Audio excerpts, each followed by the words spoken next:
Every person has a story, and every person matters to God, and God wants to be a part of every person's story. How far are we willing to go? And what are we willing to do as a church to reach out to those people who still need hope? He reached down into a broken world, a world that had been messed up by sin and selfishness and hatred and evil, and he literally took flesh upon himself, was born in a manger, and went to a cross, and he did all of that to rescue us. Lord, I pray that you would give us the opportunity to continue shining like lights in the darkness, like stars in the sky, as we hold out the only hope that there is. Every single human being matters immensely to God, and that includes you, my friend.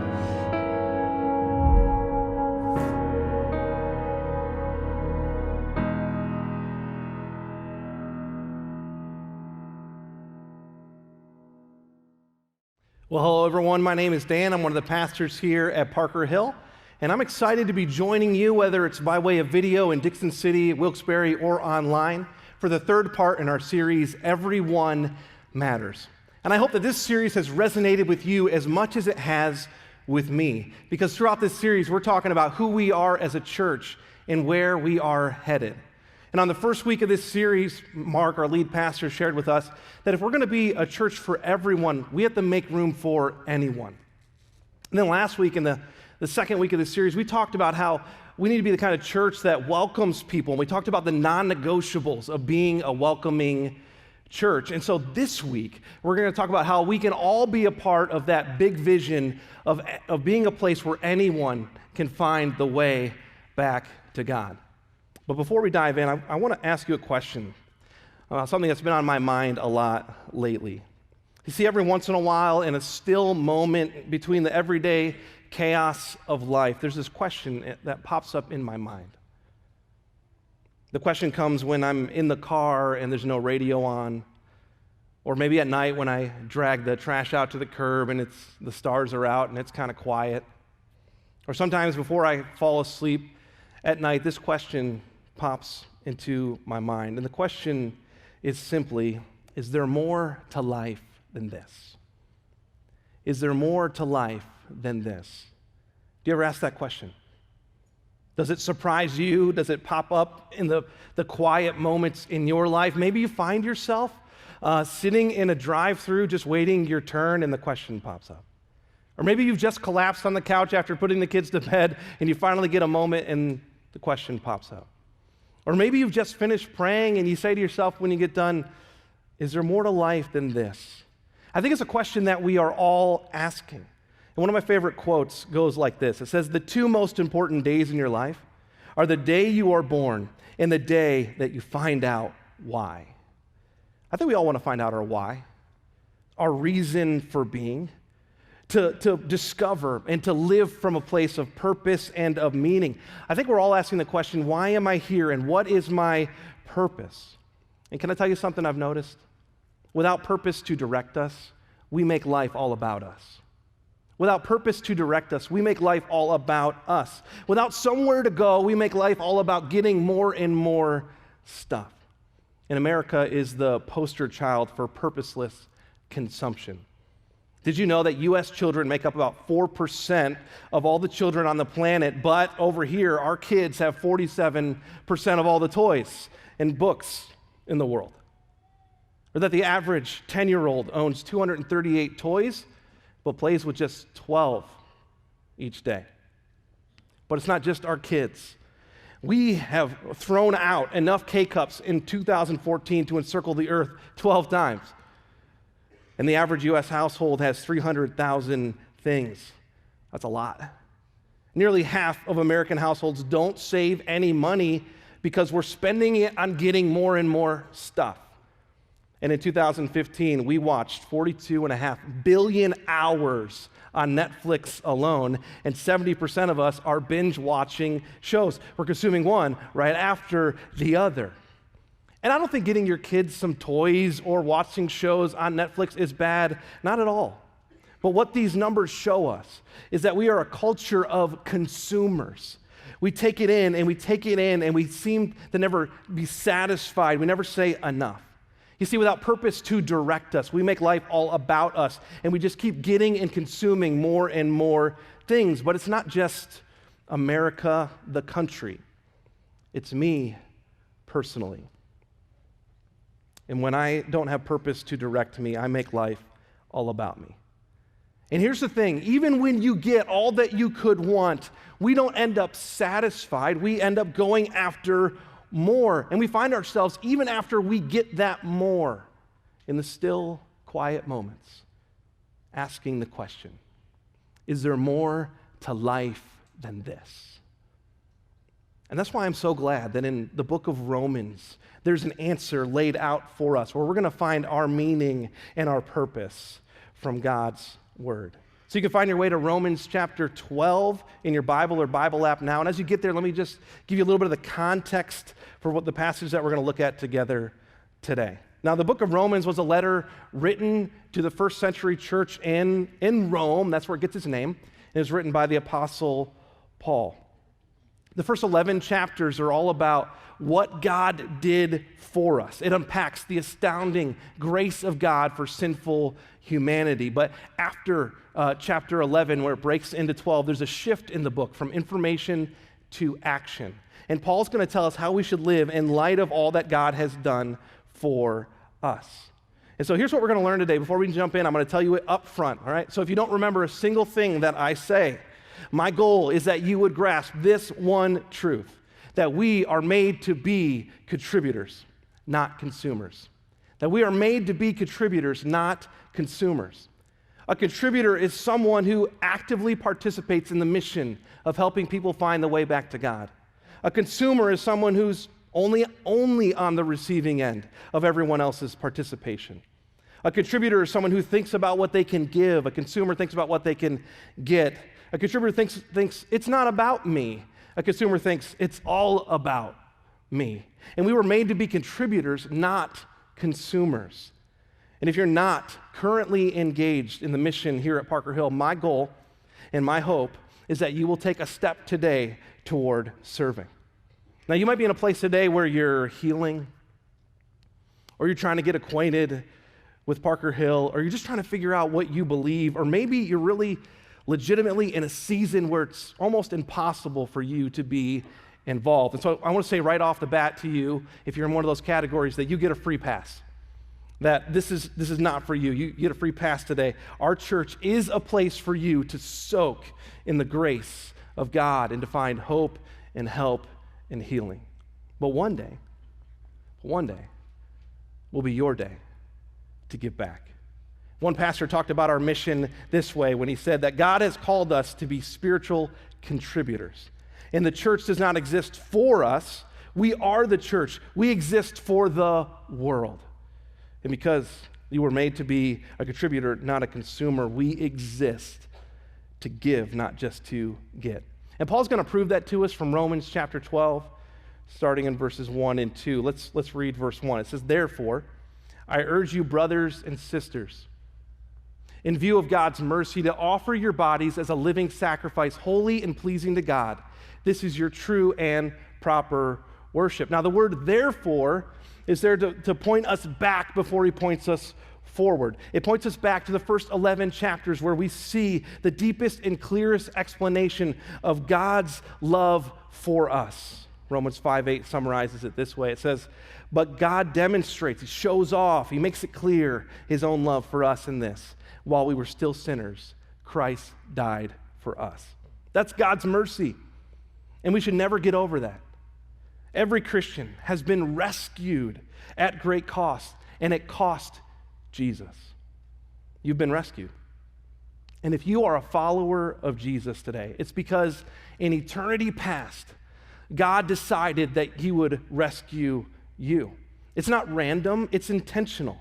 It was part of his plan and purpose for your life. You see, you were rescued for a reason. You were rescued for a reason. So in view of God's mercy, with that idea clearly in mind that he came and rescued you, The next verse tells us what we're going to do with it, but let's read through verse 1 again. It says, "Therefore I urge you, brothers and sisters, in view of God's mercy, to offer your bodies as a living sacrifice, holy and pleasing to God. This is your true and proper worship. Do not conform to the pattern of this world, but be transformed by the renewing of your mind. Then you'll be able to test and approve what God's will is, his good, pleasing, and perfect will." What's all this business about sacrifices, Paul?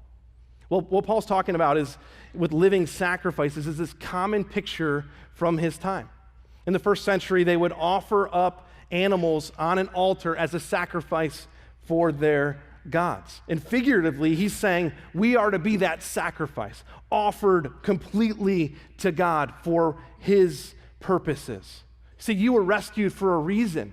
And that reason is that you would live a countercultural life, that you would not conform to the pattern of this world, that you would not mindlessly follow or copy what everyone else does, that you would be the kind of person that breaks the mold.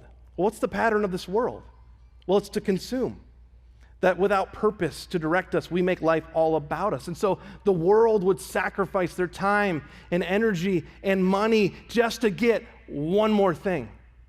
But we are called to not conform to that, to be contributors. And so we would sacrifice our time and our money and our energy just to give one more thing.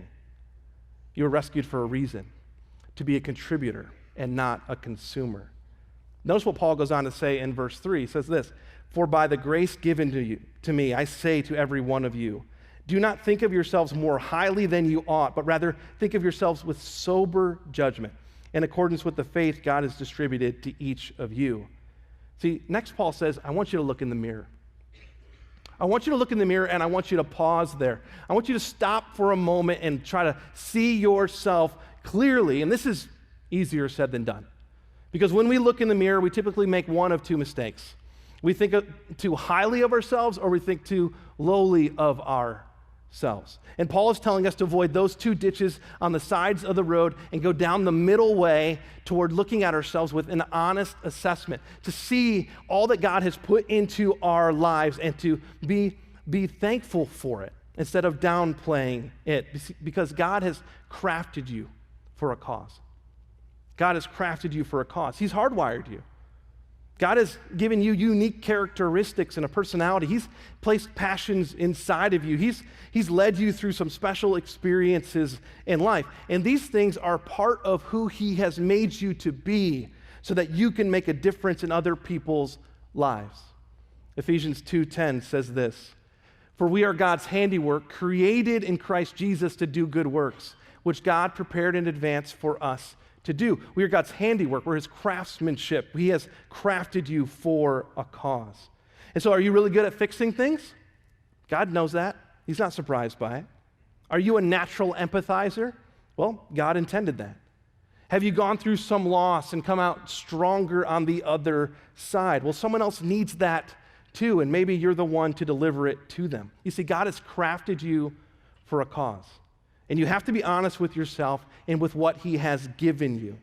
So I want to ask you a few questions that I wrote down to help you kind of self-assess, to look in the mirror and be honest. And so think about these things. What are you good at? What are you not so good at? What could you be great at if you didn't get distracted? What big life experiences have you gone through? What do people appreciate the most about you?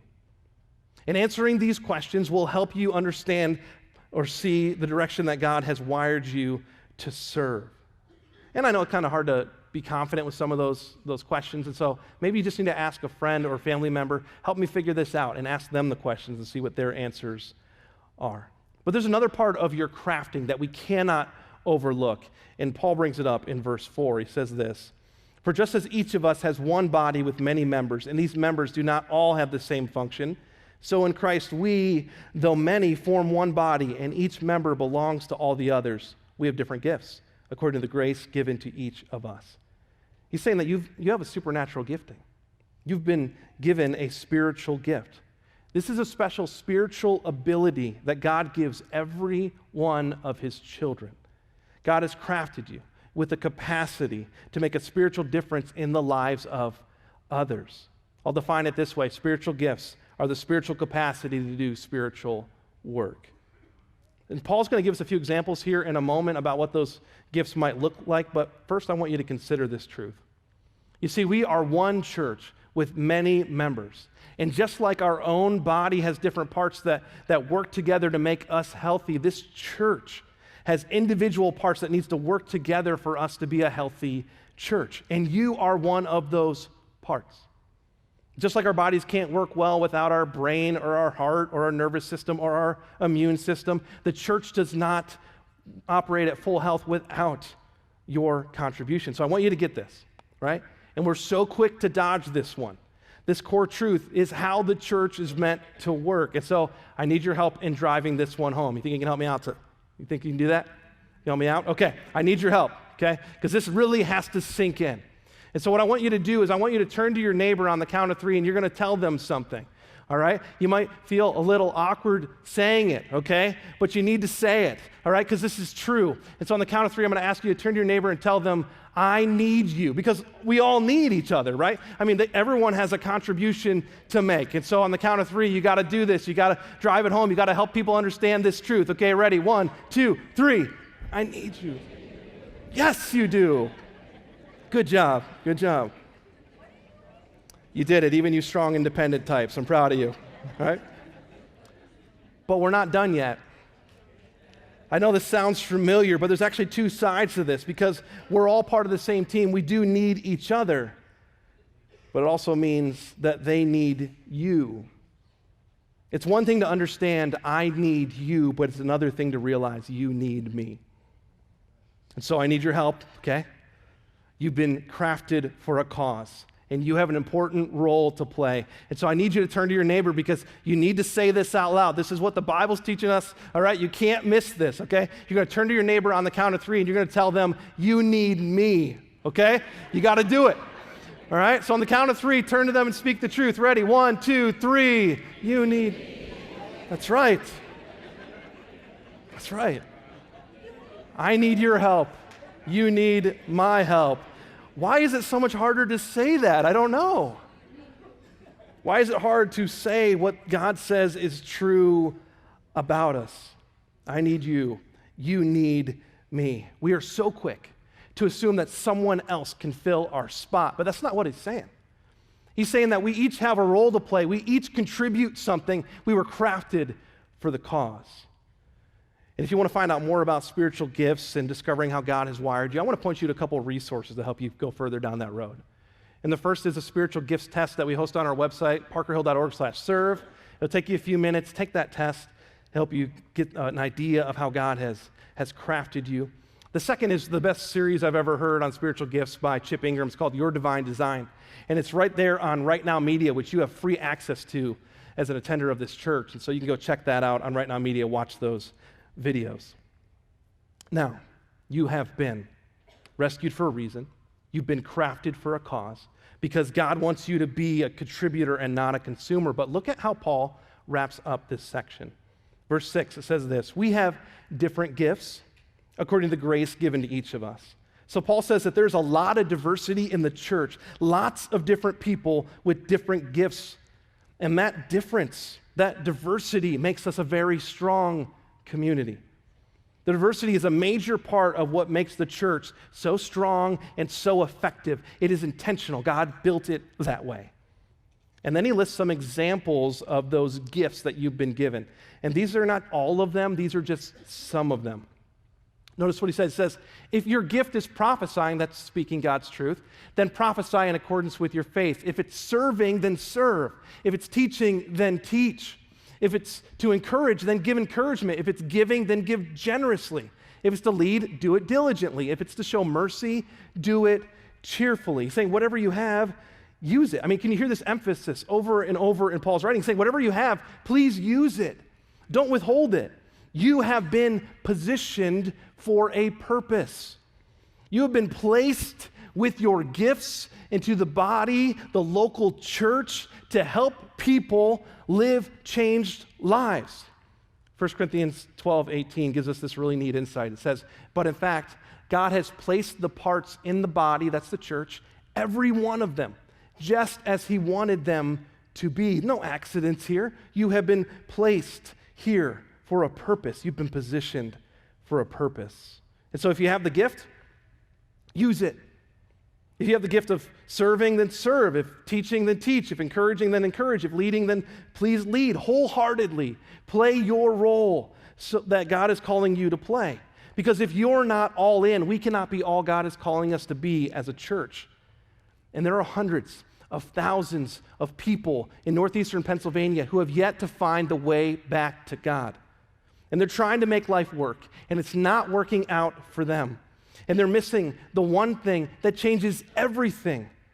And when God looks at every one of them, his heart breaks because they're wandering without the answer that he has provided in himself.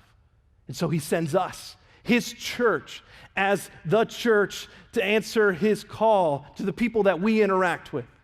And that's our mission, to help people find the way back to God. But it will take everyone to reach everyone. You've been rescued for a reason. You have been crafted for a cause. You've been positioned for a purpose because you are made to be a contributor and not a consumer. And all of this can be really abstract, right? And so I wanted to give you something to help you see it today. And so, in fact, our ushers are going to come forward now at every campus, and they're going to pass buckets down the row. And I want you to take that bucket, and I want you to pull out one of the Legos in there and hold it in your hand and pass the bucket along. Go ahead and take those buckets, pull out a Lego, and hold on to it. Just one. In my opinion, Legos are the best toy on the face of the planet.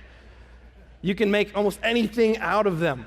And if you have a great imagination and you're really good, you will build something really incredible. Now, my kids and I, we spend hours building things together. And right now, because of the Lego Batman movie, my kids and I have built the Batmobile, a bat plane, and we're in the middle of building a bat cave. But it's not going to look as good as this one that these guys put together. Fantastic bat cave from these master builders, right? So Legos work by combining many different bricks to form just one thing. Now, Alice Finch, she's a rock star when it comes to the world of Legos. She's a master builder who takes on these massive projects and then shows them off at Lego conventions. Pretty cool stuff. And one of her award-winning projects is Hogwarts Castle from the Harry Potter series. Now, Alice researched for this project by reading the books and watching the movies and going on the studio tour in London. Now, it took Alice 12 months to build this. And around the model, you're going to see many scenes from the stories recreated in Lego. Now, Alice took the time to get the minute details right around the castle and the grounds. And the whole thing is made up of over 400,000 bricks. The finished product won both the People's Choice and the Best in Show awards. And it's truly a masterpiece of Lego ingenuity. Now, with that in mind, I'd like you to look at the brick in your hand. So take a second and hold it out in your hand. Just look at it. One of the things you notice first is that it doesn't look anywhere near as remarkable as what you saw on the screen. In fact, by itself, it looks a little boring, doesn't it? And it's small. I mean, it's not near the size of those works of art I just showed you. And by itself, it does look insignificant. And if you've ever built with Lego, you know that even losing one piece is really frustrating because you can't finish the work without it. Likewise, that one small piece in your hand represents what you have to offer to the mission of helping people find the way back to God. And by itself, it may look unremarkable and small and insignificant, certainly, until you put it into the hands of a master builder, until all of us together surrender it to God, and then the pieces become something remarkable and significant and huge. My question to you is, are you holding on to it? Or have you surrendered it? Are you holding on to it and downplaying it? Or have you given it over to God? Are you looking at it and you think, this is nothing, it's no big deal. Well, why are you even talking to me about this? And I'm saying, you don't understand. When you finally release this thing, when you finally put it into God's hands, there's no telling what He can do with it if you would just surrender it to God. You were made to be a contributor and not a consumer. Paul wrote that at the beginning of the chapter when he says, "Therefore I urge you, brothers and sisters, in view of God's mercy, to offer your bodies as a living sacrifice." To offer your bodies as a living sacrifice is God calling us to surrender all of us, all that he's given us, all he's put into us for his cause. Notice what Mark 10:45 says. It says, "For even the Son of Man," that's Jesus, "did not come to be served, but to serve and to give his life a ransom for many." Now, Jesus had everything. He had everything. He didn't need anything. But he didn't use it for his own benefit. He surrendered it for your benefit. See, the King of the universe gave up his privileges to put you first. He sacrificed it all in service to you. See, Jesus was a servant with his life, and when he did that, when he lived that way, he set the tone for us and how we are to live. He shows us in his life, this is how to live as a contributor and not a consumer.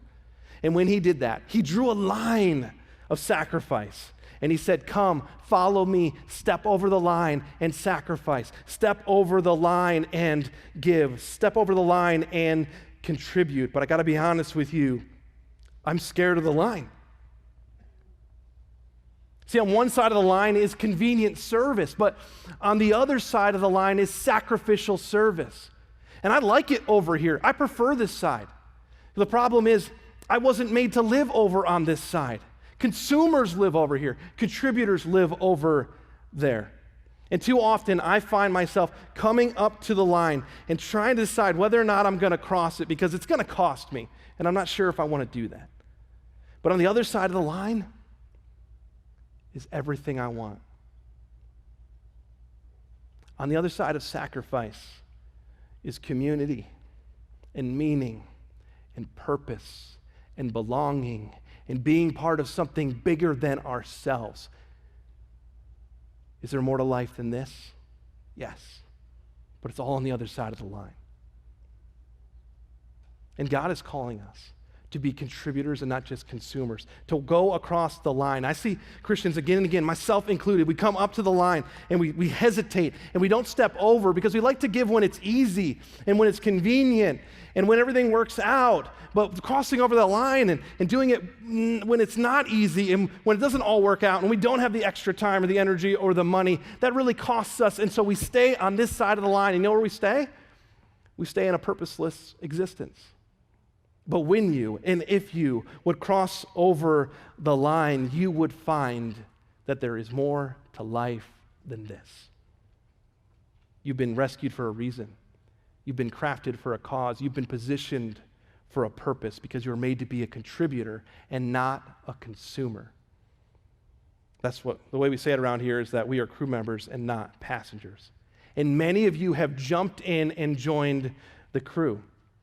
And when I get to walk through the buildings throughout the week when there's barely anyone here, I get to see people like Jenny, who's sacrificing her time and her energy to make this place spotless and welcoming for our guests on the weekend. And then I get to see pictures on Instagram of some of our small group leaders like Tim, who is running alongside of our students and impacting families in our student ministry.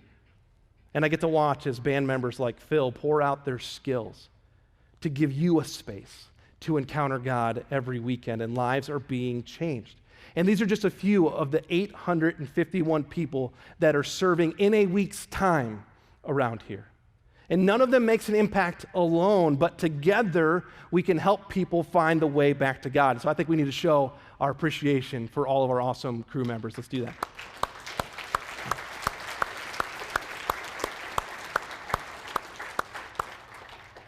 So the question for you is, you might be coming up near that line, and I got to ask you, are you ready to join the crew? See, the best way to find out how God has wired you is to go try something. We gain clarity through action, and we discover how God has made us to contribute when we go out and do something. And if you are that person who's ready to take that next step, I want you guys to grab this card. Grab this card off your seat or the seat next to you or from underneath you still. Go ahead and grab it. Everyone grab this card. And this is your opportunity to take your next step to become a contributor. So go ahead while I'm talking. You can fill out the front. Go ahead and put your name and your email, your phone, your basic info, mark what campus you attend. Go ahead and do that. Fill out the front of the card. Go ahead, everyone.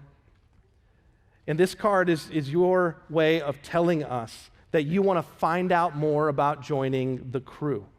Now, we have an event called Crew Orientation coming up on Monday, April 3rd at 7 p.m. at your campus.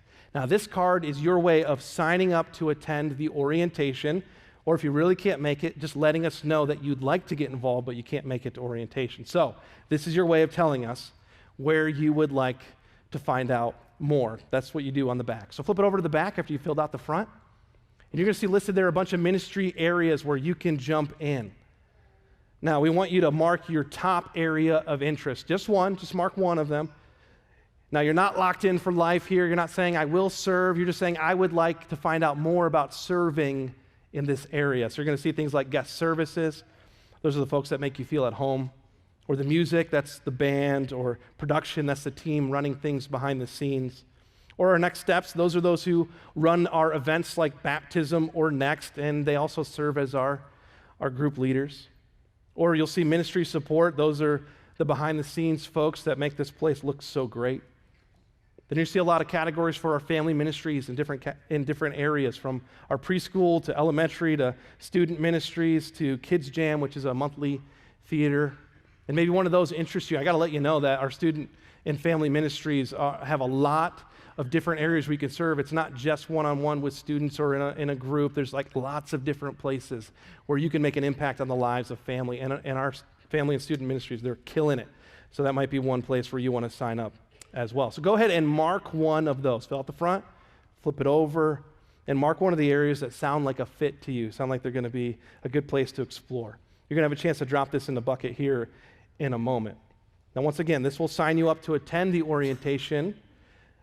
And by filling out the card, you're not saying that that's exactly where you're going to serve. You just want to find out more, see if it's a fit for you.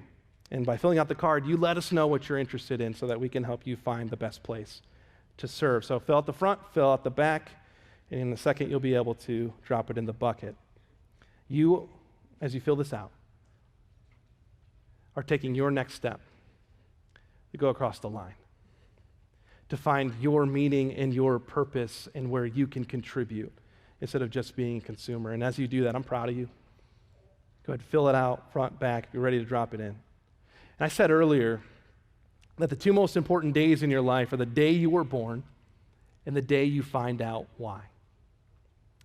And I want you to hear the story of someone who has found out their why, who's surrendered what they do have, and they're making an impact every week. Watch this with me. My life was, it was very chaotic. I seemed to always be missing something, and I didn't obviously know what.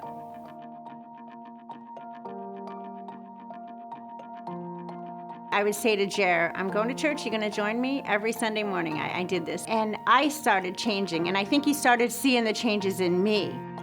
Then one Sunday he said, yeah, I think I will. And I was like, okay. I felt at home, really. I felt at home. My life became more peaceful. That chaos was gone.